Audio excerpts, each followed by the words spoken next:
It's being said that Elon Musk is going to lay off 75% of Twitter employees once he takes over the company.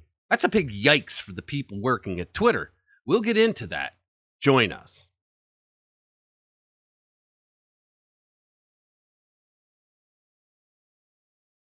Hello, and welcome back to the channel. My name is Rich, and in this episode of RPW Media, we're going to be discussing Elon Musk, who is about to purchase Twitter and is planning on laying off 75% of the people who work there once he takes over the big tech social media company. But before we get into that, do me a favor if you haven't already and click the subscribe button, hit that notification bell, and give us a like. Thanks. Okay, so word is going around that Elon Musk plans for laying off all but 2,000 of Twitter's employees. It will take the workforce from 7,500 down to 2,000. Now, the word is that this layoff shouldn't affect the operation of the company at all, since it really only takes around 2,000 workers to run the site. The other 5,500 were working on censoring conservative free speech. This rumor comes from Steve Bannon, who told Caitlin Sinclair on the OAN network. Now, Bannon also said, from reliable sources, he claimed that Twitter offered Musk a deal. So now get this, the deal was that they would knock off billions of dollars for the price of Twitter in return for two promises. The first condition was Trump and other conservatives that were already banned from the platform should never be reinstated. Like, that's going to happen. I mean, these guys, they just don't learn that when you're woke, you go stupid, okay? The whole reason for Elon Musk to purchase Twitter was to bring free speech. Okay, Twitter has become the town square. It's the public square now.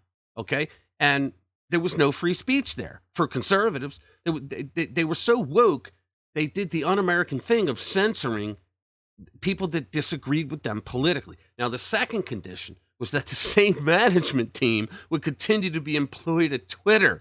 I mean, as it turns out, both of those conditions are unsatisfactory. I mean, why would Musk keep the same management team that ran the site into the ground? How stupid are these people? Twitter loses money, and it should come as no surprise because their entire business model is ridiculous. I mean, you think about it, they lose revenue by banning literally billions of page views due to censorship. Censorship never pays for anybody. So when you give it some thought, just banning President Trump alone cost the company a pretty penny. I mean, there were news stories out that the value of the stock went down when that happened because a lot of people left the platform once they banned the sitting president of the United States. Now, Rasmussen, they came out and with a with a tweet that basically modeled Star Wars.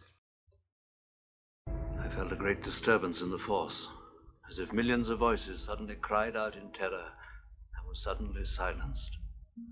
I fear something terrible has happened. That's exactly how a lot of people feel over this. There's some disturbance in the force. I would think that they were the empire. You know, I wish I knew one of the woke at Twitter who was getting laid off, because I would call them on the phone and ask them, like, so do you think it's unfair the way you're being treated by Twitter? Do you feel a little powerless right now? Like, no one is allowing you to speak about something that really concerns you? Really? Well, now you know how millions of conservatives have felt for the last few years. Okay, so the San Francisco Chronicle reported on this, and they said that if Musk goes through with the planned layoffs, that it would be one of the biggest tech job cuts in years. They continued saying, quote, the potential layoffs would be another blow to San Francisco's economy. Other Bay Area tech firms like Netflix, Twilio, and Robinhood have cut jobs amid a tech slowdown, and numerous companies, including Twitter, have imposed hiring freezes in recent months. Now, the hiring freeze at Twitter was because they were going through the purchase. They were going through everything of Elon purchasing, so they just did a hire freeze for that. But hopefully these people get absorbed by some other tech company. I mean, we don't want to see anybody unemployed for too long. But hopefully they also learn their lesson that you don't act like a tyrant over ideology in this country. I mean, you don't treat fellow Americans the way that they treated fellow Americans. So I'm going to put a link to the story down in the description. So please visit rpwmedia.com and read all of our stories. So that's it. Thanks for being with us, and we will see you in the next one.